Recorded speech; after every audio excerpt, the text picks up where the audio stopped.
my home here at the Red Brick House. If you're new here, my name is Susan and I like to make different crafts on this channel.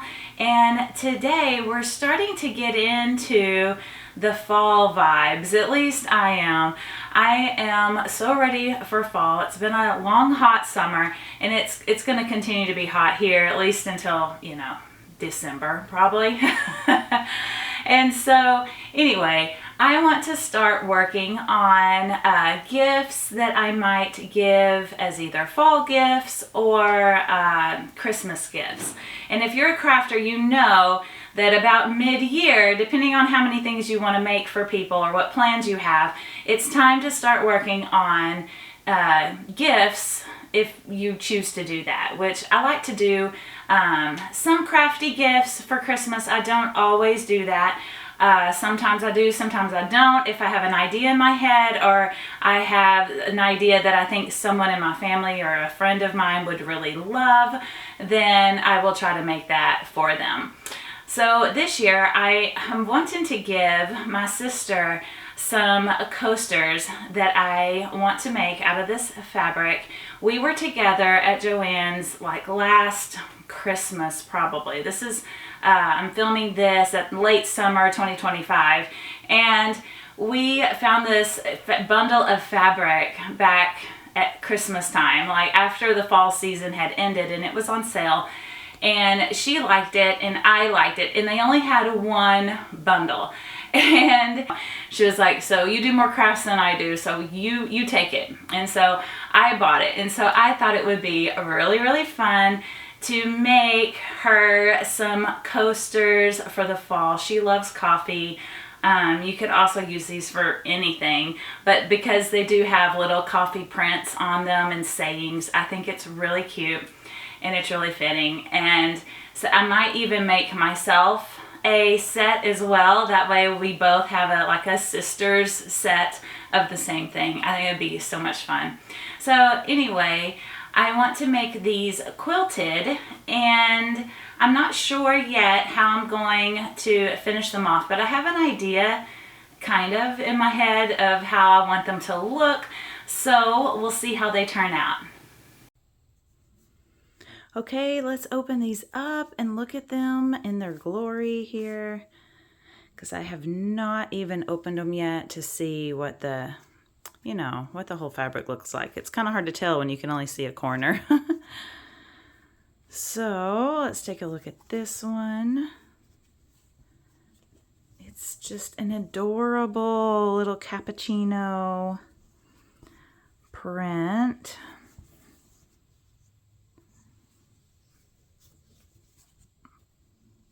There we go. Oh, it's so cute. Let me bring it in close. So you can see the little coffee swirls. Oh, it's adorable. Great for fall. This one says good morning. Little croissant. Look at that. Different little pots. Oh, so cute.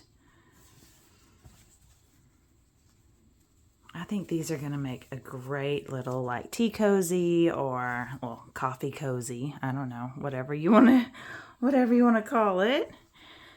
Coffee shop. Oh, this one's cute too. I like the nature vibes it has with the dragonfly and the coffee beans.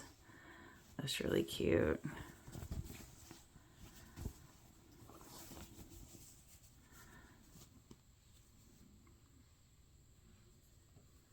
And I like that this one is brown. It gives more of a, a different color, because so far these are pretty much all the same color. So I'm glad they put this one in there. It says cappuccino, coffee, latte.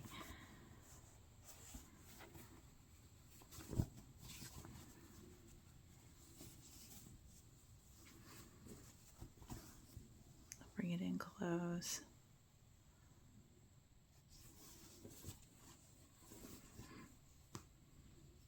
And then the last one, I think this one's my favorite, with the fall leaves. Now you of course could add other fall fabrics in with this. They don't necessarily all have to have, like, you know, coffee or something on them. You could just add some different fall leaves or different fall patterns, which I might do. I'm not sure yet. Or I might solely just use this pack. I think it would be fun to see how much I can make just out of one of these packs of fabric. So I might not add any extra this time around, because that might be a fun challenge. Like, what can you make with just one bundle of these fabrics? Okay, so the next step is to iron them and get them cut out.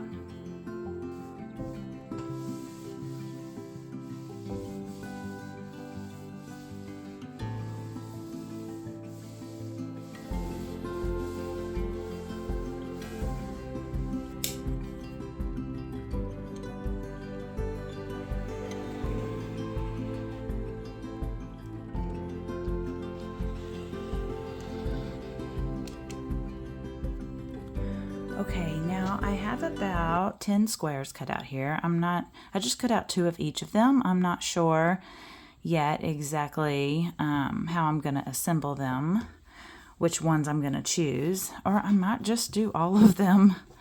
I thought about making 4 coasters, but I'm probably just going to utilize all of these. Anyway, I've cut this out for my middle part, and I cut them out slightly smaller than my squares. That way, I don't want too much bulk in my seam allowances. So they're just a scant, maybe 1/8 of an inch, 1/4 of an inch, roughly. I did not measure it. I just cut them a little bit smaller, just to cut down on that bulk. Now, towels do fray a lot when you have to deal with this. If you're going to use recycled towels, they do just fray really easily. But once they're all enclosed, it won't be a problem. Whoops. Okay, so now let's assemble them.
I wanted to have a quilted diamond pattern, so first I sewed down through the middle of my little square diagonally, and then I measured over 1 inch and marked the fabric accordingly. And I just kept doing that till I got to the edge of my fabric.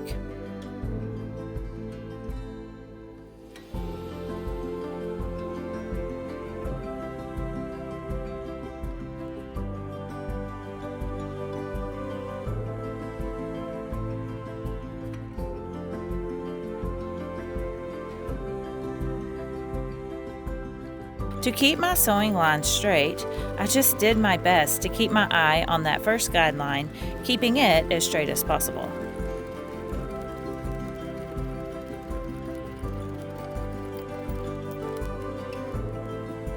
And I think it turned out quite well.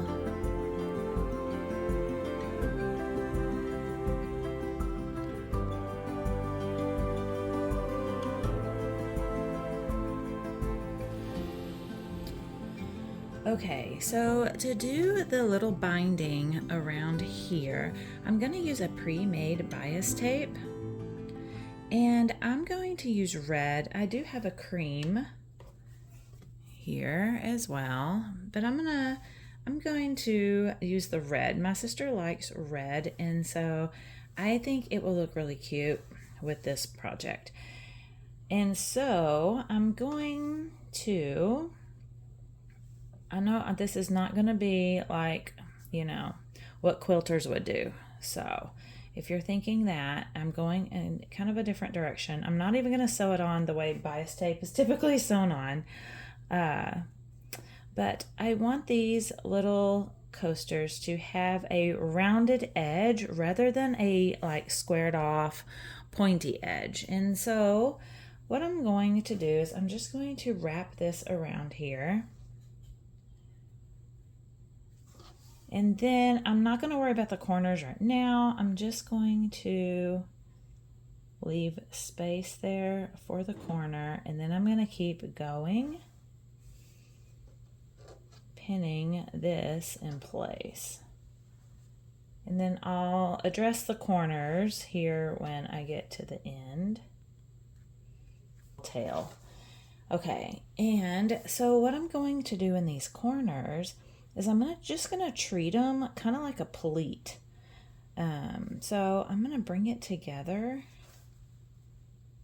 It's going to be tricky doing it on both sides, but I'm just going to bring it together like that and then mash it down so that hopefully it will look something like that when it's sewn together. But I do need to do the same thing on the back, so I'm going to hold that steady.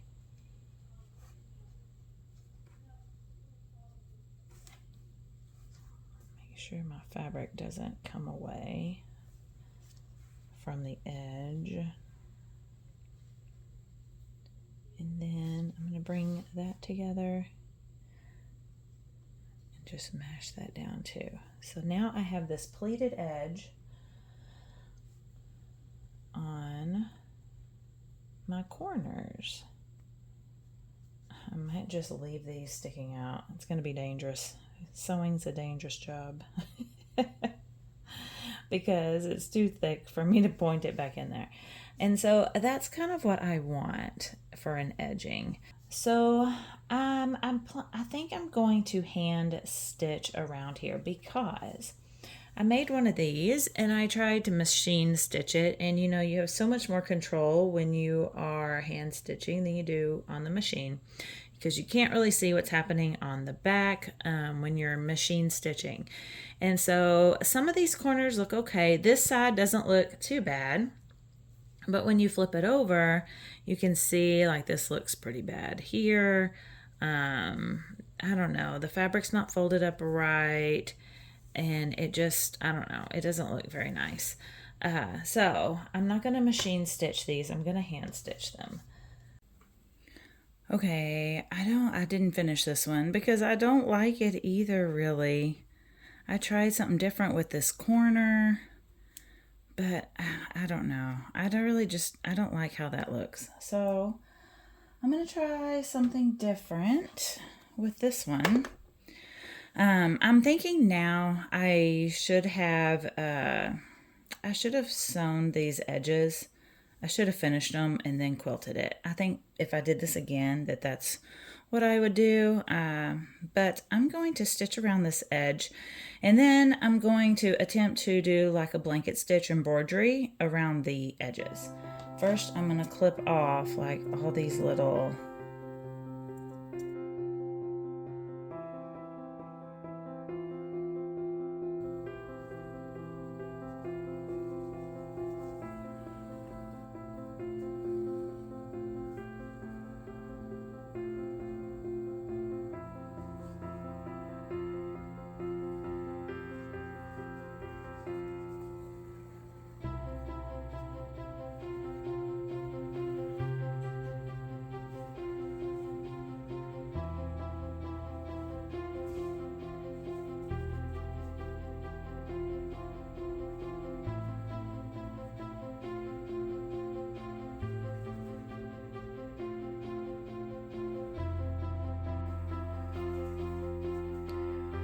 Okay, it's all finished. I do like this better.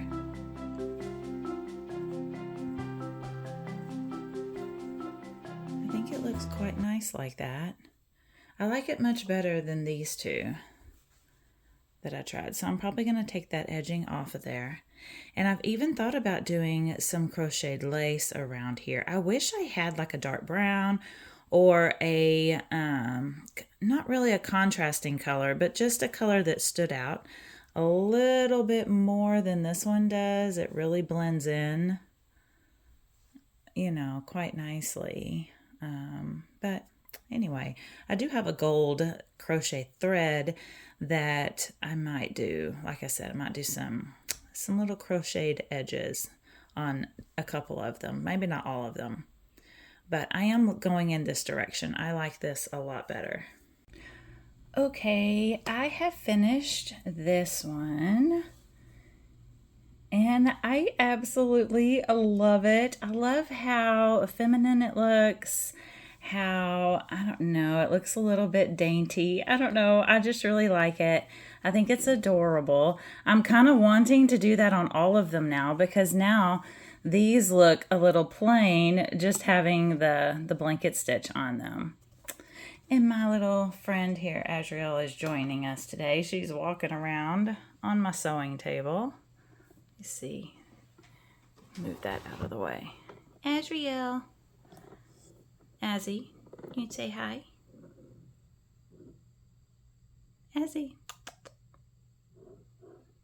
She's mad because I stole her chair. How dare me. I know. I've got to clean out the mending pile. I'm still working on that mending pile over there because she loves that chair because she can look out the window and she can be close to me. And I really am. I have been working on getting my mending done. Are you going to lay on my projects? Can I just don't lay on this one, okay? Just don't lay on that one. Okay, I better go ahead and show you before she takes over here. No, no. Okay, so I wanted to show you how I was doing this. And what I'm doing is on this blanket stitch here at the top, this little these little threads here at the top, I'm putting 2 single crochet in each of those.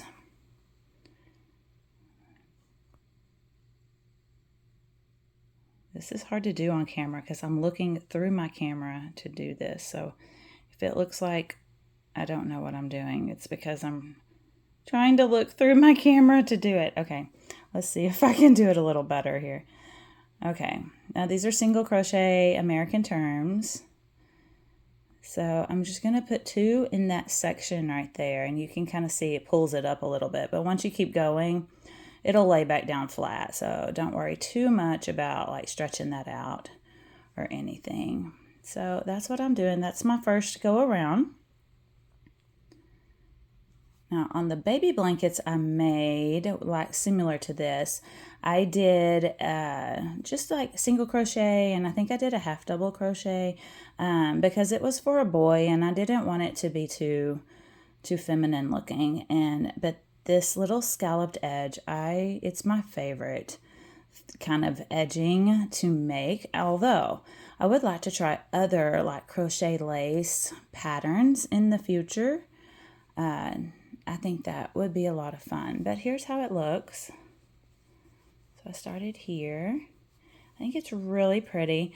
You know, and all these phases, like you could stop like I did with the blanket stitch, and then, or you could stop at this point. You know, once you go all the way around, just the single crochet, you could stop there. You don't have to keep going. But I will, once I get all the way around, I will show you how I'm doing the little scalloped edge. Okay, she's still here with us, as you can see. I've made it all the way around. And now I'm starting my little kind of decorative scallops here. I don't believe it's a shell stitch. I think that's a little bit different. I have done shell stitch before, but I've always called these scallops. But what I'm going to do is I'm going to do 4 double crochet into the stitch that I'm in right here. So when you're starting out over here, how I started is that when I got back around to here, when I got over here, I slip stitched to the first single crochet that I did here. Actually, it was my slip stitch from the beginning where I connected it to the blanket stitch. But anyway, I did on this very first one here, I did a 3 chains, and then I did 3 double crochet, and then I'll show you how I'm doing that. So where I am in this stitch right here, I'm going to do 4 double crochet because I'm not chaining anything right here. So again, these are American terms, and this is not a video on how to do double crochet, but there's one. Now I'm going to go into the same hole, and I'm going to do another one. That makes 2, and then a third one, and then one more, and I'm doing 4. So I'm doing 4 double crochet. Then I'm going to look right here. I'm going to count this stitch right here. So 1, 2, 3. On that third one is where I'm going to put a slip stitch.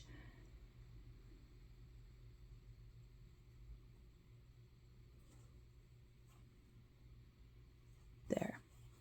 And then I'm just going to keep going. I'm going to put my 4 double crochet in the stitch that I'm in right now. And then it gives you this cute little scalloped edge. So I'll do it one more time.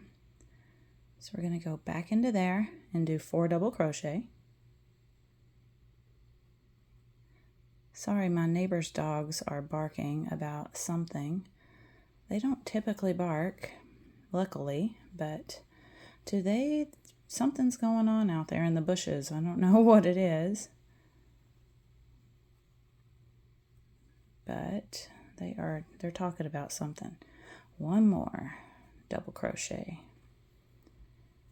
Okay, now I'm going to count this one right beside it. 1, 2, 3. On that third one, I'm going to attach it with a slip stitch. And I'm going to keep going all the way around. Now, when I get to the corners, if my numbers, now I did not do this mathematically, so when I get over here, I like to put right at the beginning of the corner, that's where I like to have my double crochets, so that when I bring them across, you have, let me show you on this one, you have, oh, where'd it go? Are you laying on it? My cat's laying on it. Can I, oh, you are laying on it. There it is. Okay. So on this corner here, this one I've finished, you can see that you have 1 in the middle. Now it kind of looks, this one kind of looks like I might have split the corner a little bit. I've been stretching it a little bit.